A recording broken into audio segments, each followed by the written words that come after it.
Hello there, this is Donna Janine Polido, and today I'm going to present to you how I found my recommended supplier in Alibaba.com.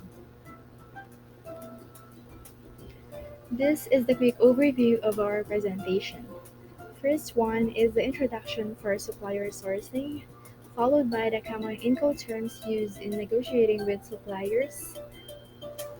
Next is the profit margin recomputation, and the last one is the estimated initial investment for our supplier sourcing. What is supplier sourcing? A brief definition for this is the process of selecting suppliers to provide the goods and services you need to run your business. Where do clients source their product? These are just some of the suppliers where you can source your products online. I chose to source my product in Alibaba.com because they are the world's biggest supplier marketplace and offers lesser MOQ at a reasonable price. These are the common terms when negotiating with suppliers. First one is MOQ or minimum order quantity. It refers to the least amount of products or units that a supplier is willing to produce. Second one is EXW or X work, which refers to the buyer responsible for arranging pickup of goods from the supplier's factory. Third is FOB or free on board. The supplier pays to have the goods delivered to the port in China, including the local transport cost in China as well as the cost to clear the goods for export. And the last one is DDP or delivery duty paid. Seller must deliver the goods at their own expense and risk to a destination in the import country, paying all import duties in addition to all costs. Now let's move on to finding the suppliers in Alibaba. Here is a sample image together with the requirements I will be sourcing. These are the details we need to ask from the suppliers. Look for at least 5 suppliers, or it would be much better if you can contact more than 5 suppliers to have more options and choose the best deal. I created a request for quotation to be sent to suppliers. I put here all the details I need, including the product packaging requirement, sample price and shipping fee, the cost per unit for X works, FOB and DDP, together with the production time.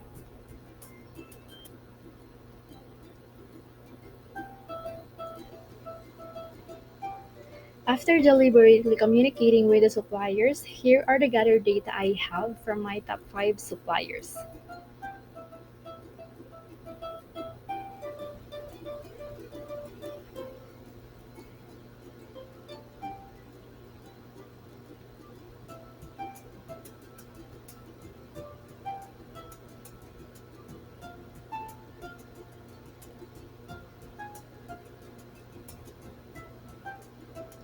In choosing a supplier, I chose the suppliers who offers the cheapest price but not compromising the quality of the product.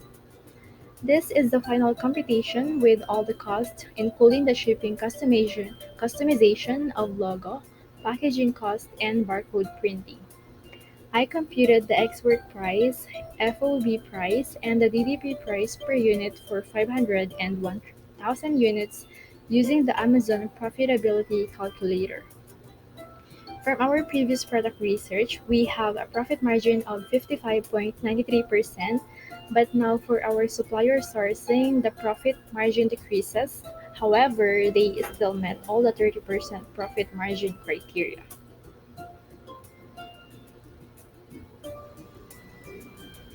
And for the initial investment for the supplier sourcing, I also provided an estimated initial investment to give you more idea of the cost in starting your Amazon business. It includes all the packaging, logo labeling, barcode printing, and molding fee.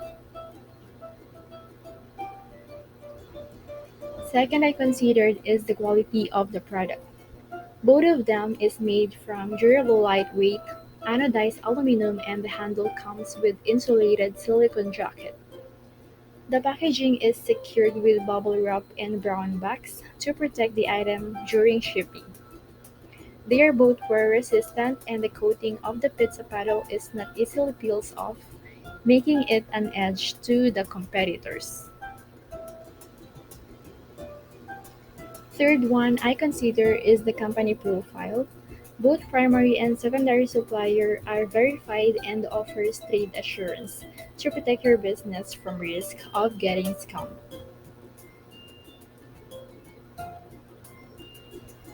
Both of them have been operating their business for more than 5 years.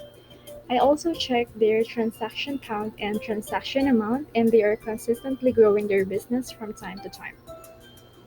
Their rating and reviews both have a very satisfied rating when it comes to supplier service, on time shipment, and product quality. Last one is the responsiveness of the supplier in answering my questions and queries.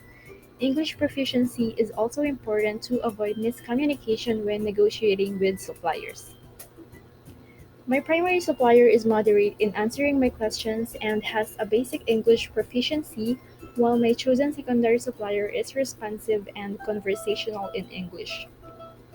Lastly, my chosen suppliers is kind and professional.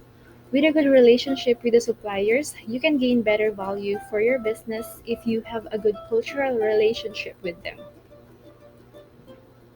And now that we already have our primary and secondary supplier, we may now request a sample product from them and evaluate the product. Test the product and choose the best supplier among them. Provide a feedback to the suppliers if they did not meet your standards and be professional in dealing with them. If the product passes our requirements, we can now create a shipping plan. And that would be all for my supplier sourcing presentation. Thank you for watching and have a great day.